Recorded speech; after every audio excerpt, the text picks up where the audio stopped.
मराठा आरक्षणासाठीच्या आंदोलनाचा आजचा तिसरा दिवस आहे आणि आज तिसऱ्या दिवशी सुद्धा आंदोलकांची मोठी गैरसोय होताना पाहायला मिळते।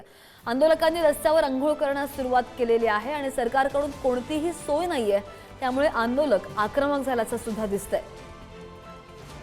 कालपासूनच या आंदोलकांसाठी टँकरची सोय करण्यात आली होती आणि त्यानुसार हे आंदोलक रस्त्यावरच टँकरद्वारे पाण्याद्वारे अंघोळ करतात।